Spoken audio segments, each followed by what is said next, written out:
Alright everybody, welcome back to the channel. So today we're going to talk about how it went with raising our pigs. And right here in front of us, we just went to the butcher there about a week and a half ago, and we got a full hog. And we've got different cuts. We got country ribs here. What do you got? You got fresh ham slices. We got a good bit of them. Pork loin chops. Pork sausage patties, which these are seasoned breakfast sausage, and they were pretty good. Even these two ate them. What else? We got fresh side, which they cut that into small pieces of. That's going to be easy to smoke and then slice up into bacon. And then we got a good many bags of pork sausage, and then we got some ground up pork here too. So, you know, I was kind of disappointed with how big the pigs got, because we knew they was going to be smaller because they're coonies, but they were mixed. So I was hoping that they would get a decent size. And we made some mistakes along the way. With these ones, we wanted to make them grass fed. And so we put them in the barn until I could get the pig pen fenced in, and then we built that little shelter roof over top. And then we put them out there in the pasture with the poly tape electric fence. And for a while that worked. But then eventually they figured out how to get out, didn't they? So if we would do it again, I would switch from poly tape to wire fence, because poly tape takes away about 50% of the shock. That's what it says on the box for the Charger anyway. So I would switch that to wire. And we would probably do maybe 2 strands, but maybe 3. Because eventually these ones weren't so big that they learned how to jump, and they were pretty good at jumping, weren't they? But I wanted to have these two out here with me, because without you two, this meat is because of you two. I was so busy with the insurance problems with the house, working on that, I didn't have time to go out there. And these two went out there every day and fed them and watered them. And we have this meat. We have 61 pounds of meat from our hog. And it's all because of you guys. And like I said, we ate some, and there's no doubt.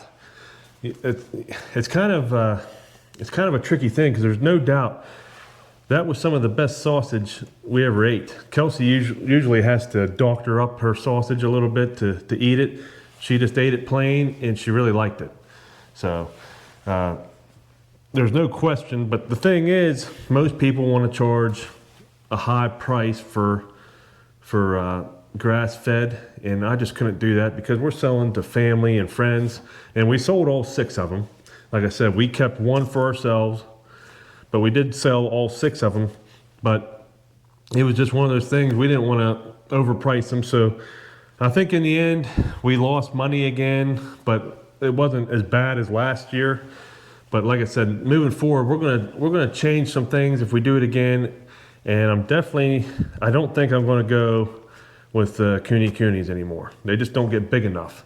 And like I said, we raised our last pigs for 6 months, and they were a good bit bigger than these ones. And these ones we raised this time, we raised them for 7 months. So that's an extra month of feed, because we did give them feed too, with not just the grass. But there is no question that this is some good pork. Now, after I got the pig pen built, I went ahead and built a feeder. And if you saw that, I put wooden posts there on the corners, and it worked for a little while until they got bigger. Once they got bigger, they started flipping the thing over. So one thing I would change with that is screw that pan, which that was just a concrete mortar mixing pan, screw that pan right onto the frame of it, and then I would put T-post as your bracing, and pound them completely in the ground so that they can't flip it. So we're getting closer to where we want to be raising pigs. I don't know if we're going to do it next year, because I think we're all ready for a break after this year. This has been a hard year for us. A lot of things went on. Lost 2 of my grandparents this year, the house insurance thing, and then I didn't have the time to help them out the way that I should have. You know, I wanted a good watering system put in. I never got to that. So I think we might take a break for this year, so we can go and enjoy some vacations and relax this upcoming year.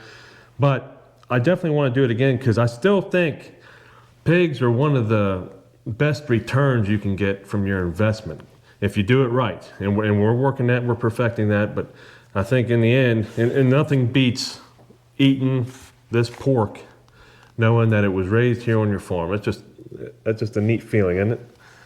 And like I said, you guys are the reason that this happened because you guys took care of them. So there's not anything that you guys liked about the pigs? No. Well, they were cute when they were little, though. They were cute when they were little, yeah. Yeah, when they get bigger, they tend to go kind of nuts when you... But no, you guys did good, and then we were able to feed them from the garden right beside there. That's what I liked about it. Any scraps that we had from the garden, I just threw it in there, and they took care of it. So, but like I said, we're gonna do it again. We just don't know when, but it's definitely going to be a different breed. I do like the pasture raised though, so we're gonna look into a different breed for that. Maybe one that gets bigger. I'm gonna do my research on that. Anything that you have to comment, maybe help us out, go ahead, leave it in the comments, and we'll consider it and try it next time. But that's how our pork producing turned out this year, and I'm pretty pleased with it. I wish it was a little bit more, but like I said, we're still learning. This is our second year of raising our own pork. This was the first year of pastured pork, so hopefully we'll get better next time. So I hope you enjoyed this video, and until next time, Thanks for watching. thanks for watching.